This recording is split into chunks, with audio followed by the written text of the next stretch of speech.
सभी भाई बहनों, आप लोग कैसे हो? तो भगवान राम के पास आप लोग अच्छे हो गए। तो विमला जी यूट्यूब चैनल है हमारा, तो आप लोग लाइक कीजिए, सब्सक्राइब भी कीजिए।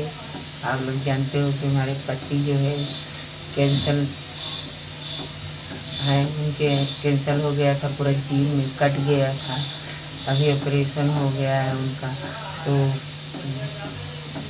2.5 साल हो गया, पर अभी तक मुंह से उनके गया नहीं है। यही नली से ही पीते हैं।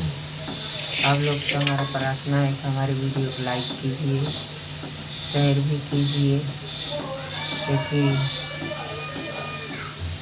जानते हो दुख के घड़ी में कोई साथ नहीं देता। तो कोई भी परेशानी आता है ना, तो सब छोड़ के चले जाते हैं दुख के समय में। एक समय की बात रहता है ना, अगर तुम्हारे पास पैसा है तो हर कोई तुम्हारा साथ देगा। अगर तुम्हारे पास कुछ भी नहीं है ना, तो सब छोड़ के चले जाएंगे। तो आजकल के ज़माने में पैसे ही सब कुछ होता है। इंसान के पैसे ही इज्जत दिलाता है, पैसे मान सम्मान दिलाता है। तो हम सभी बच्चों से कहेंगे कि पैसा, भले ही पैसा सबको इज्जत दिलाता है, पर पैसा से तुलना अपने माँ बाप को मत करना। क्योंकि माता पिता अपने बच्चों को पैसे से तुलना नहीं करते। उनसे ही प्यार करते हैं, पैसे से कम बच्चों से ज़्यादा प्यार करते हैं। तो उसी तरह से बच्चों को भी चाहिए कि हम अपने माता पिता को पैसे से तुलना ना करूँ, चाहे जितना भी पैसा हो जाए। पर उन्हें ये ना कहूँ कि मेरे पास तो पैसा है तो सब कुछ मेरे साथ है। तुम्हारे पास तो पैसा रहेगा, सब कुछ रहेगा, पर माँ बाप तुम्हारे साथ कभी नहीं रहेंगे। क्यों? तुम्हारे अंदर पैसा का गुरूर है ना। इसलिए सभी बच्चों से हम ये कहेंगे कि पैसा गुरूर कभी मत करना। अपने माता पिता की आज्ञा का पालन करना। कहते हैं ना कि माँ के 4 चटकन न दूसरे के 4 अपटन। दूसरा कोई 4 अपटन भी आपको लगाएगा ना, उसमें कुछ भी नहीं रहेगा, उसका मतलब ही रहेगा कि मतलब से अपटन लगाएगी। और माँ अगर 4 चटकन मारेगी ना, 4 चटकन समझते हो, 4 चटकना जो माँ मारेगी ना, तो उसमें भी प्यार छुपा रहता है। बच्चों, तू क्या जानोगे माँ का दर्द? अभी माँ क्या होती है वो तुम्हें बाद में पता चलेगा, अभी नहीं। माँ भूखे रह लेगी, लेकिन तुम्हें भूखा नहीं सोने देगी, याद रखना। माँ जब तुम्हें पढ़ाती है, लिखाती है, पहला अक्षर, पहला शब्द माँ ही सिखाएगी तुम्हें, टीचर नहीं सिखाएंगे। पहला बोलना, चालना, चलना, खाना सब माँ ही होती है, तुम्हें सिखाती है। और जिस पिता कहते हो ना, वो पिता तो तुम्हारा सबसे ज़्यादा देखभाल करता है। इसलिए सभी बच्चों से हम यही कहेंगे कि अपने माता पिता को मत छोड़ना। दुनिया छूट जाए भले छूट जाए, नहीं तो इसका इल्ज़ाम बहुत भारी होता है। और एक बात और बता देते हैं आप लोग के कि जो औरत लोग रहती हैं ना, निंदा, चुगली, कुटनी, परपंची, उन्हें काम नहीं रहता। बैठ के दिन भर परपंच करती हैं एक दूसरे के लगे। आदमी लोग तो काम पे चले जाते हैं कमाने, और उन लोग का तो काम रहता नहीं। बैठ के ना ऐसे सिंगार उंगार कर लेंगी, फिर जो है ना बैठ कर कैसे मुँह डेहरी पे बैठ कर देखेंगी, क्या करूं क्या करूं। कोई भी औरत आ जाएगी तो सास की निंदा करेंगी। बहू जो होती है ना, चाहे सास ससुर कितना भी अच्छा करे, लेकिन सास की निंदा करेंगे, ससुर की निंदा करेंगे, क्योंकि उनको काम तो रहता नहीं। सब निंदा करके बैठी रहेंगी पंचौरा करके।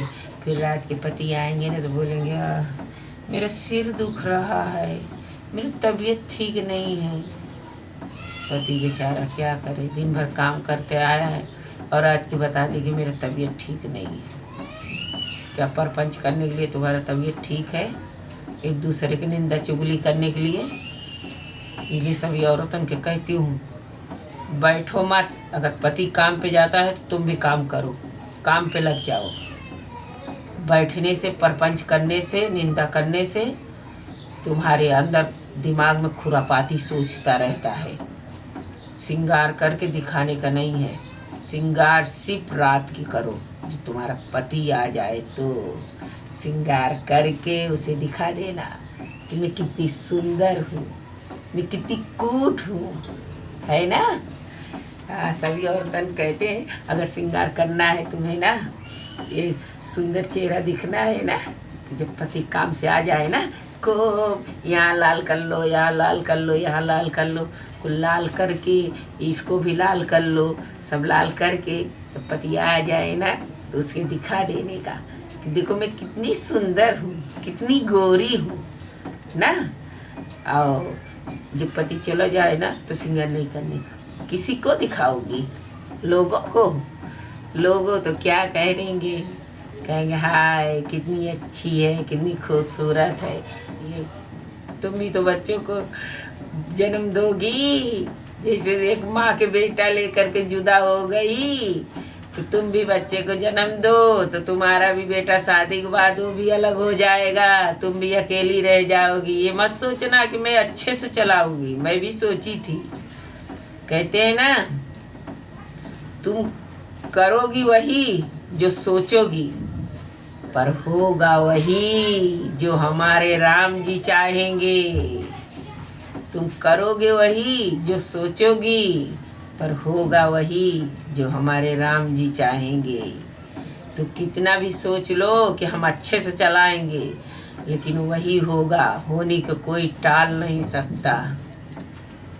होगा वही जो राम जी हमारे चाहेंगे। इसलिए कुछ अच्छा सोचो, अच्छा काम करो। कहते हैं ना कि अच्छा बीज बोओगे तो अच्छा फसल काटोगे। मैंने भी सोचा था कि हमारा घर बसेगा, हमारी बहू आएगी, एक रोटी बना के देगी, हमारा बेटा हमें कमा कर लाएगा, मेरे हाथ में देगा। क्या हुआ? आते ही मनी पे बैठ गई। सोची कि सास ससुर हमारे है कौन। माता पिता बहुत, जैसे तुम अपने माँ को मम्मी मम्मी कहती हो ना, ऐसे दूसरी की माँ छोड़ा दी कि ये तुम्हारी माँ, तुम माँ के खिलाफ उसके कान में फूंक दी। अरे जैसे अपनी माँ को मम्मी मम्मी कहती हो ना, वैसे वो भी किसी माँ का बेटा है, लेकिन वो भी मूर्ख है जो अपने माँ के याद नहीं करता, तुम्हारे कहने पे चलता है। इसलिए तुम भी कि हमारे राम जैसा बेटा। मैं भी भगवान से कहती हूँ कि हे भगवान जी, आज उसी के फलित है हमारे भगवान। बालाजी की सेवा करती हूँ ना, आज उसी के फलित है कि हमें भगवान, भले कुछ बच्चे छोड़ के चले गए हैं, लेकिन 2 बच्चे हमारे साथ हैं, हमारे आज्ञा पालन करते हैं। भले एक बच्चा हमारा छोड़ के चला गया हमें, तो कोई बात नहीं, हमारे 2 बच्चे हमारे साथ हैं। अभी मैं मारती भी हूँ तो भी हमारे बच्चे नहीं जाते। कहते हैं अम्मा, सबसे ज़्यादा छोटा वाला हमारा कहता है माँ कुछ भी हो जाए मैं तुझे छोड़कर कभी नहीं जाऊँगा। इसलिए कि भगवान उसी के फलित है कि हमारे 2 बच्चे भी साथ में हैं। तो सभी भाइयों ने हमारा मिलकर हमें आशीर्वाद देना कि हमारे बच्चे हमारे सदा हमारे साथ रहें। जो गया तो गया, अपना खाए कमाए सुखी रहा। मैं उसका पीछे ही छोड़ दिया, उसे छोड़ दिया कि चलो हमने नहीं पैदा की थी मैं, वो हमारा रहता तो हमारे पास दौड़ा आता। जब वो हमारा याद नहीं करता तो मैं भी उसका याद नहीं करती। अब याद करके क्या करूँगी, द्वार से भगा देगा। तो ये हमारे ही कर्मों का फल है। आज अच्छा हो हमारे भाग में रहता तो आ करके माता पिता की सेवा करता। इस वक्त सेवा की ज़रूरत था, इसलिए अपन जाए सुखी रहे अपना। हमारे 2 बच्चे हैं हमारे सेवा करने के लिए, भगवान हमारे राम हैं, वो उसको भी सुखी रखना अपन। मैं अब उसका याद ही नहीं करती। जो धोखेबाज निकल जाते हैं ना, चाहे बेटा हो, चाहे रिश्तेदार हो, चाहे अपना हो, चाहे पराया हो, मैं जो हमारे साथ धोखा करता है ना, मैं उसे छोड़ देती हूँ। चाहे हमारा भाई हो, चाहे कोई भी हो इंसान, जब उसको गलती के भी नहीं एहसास है तो मैं उसको भूल जाती हूँ। कि जब धोखेबाज इंसान का मैं विश्वास ही नहीं करती, क्योंकि एक बार धोखा करता है, 2 बार 3 बार 4 बार वो धोखा करते ही जाता है। उसके अंदर दिमाग में खुरापाती आते ही रहता है। क्योंकि मैं धोखेबाज से इंसान से दूर रहती हूँ, दूरियाँ बना लेती हूँ। इसलिए आप लोग भी धोखेबाज इंसान से दूरियाँ बना लो। रिश्तेदार मिले धोखेबाज ना, तो वहाँ शादी कभी मत करना, दूरियाँ बना लो। चलो अब आगे वीडियो में कल दिखाऊंगी आप लोग को। और हमारे वीडियो को लाइक कीजिए, शेयर कीजिए। और आप जानते हो कि हमारे पति तकलीफ में रहते हैं, थोड़ा आप बहनों हमारे वीडियो को लाइक कीजिए, शेयर कीजिए, जितना हो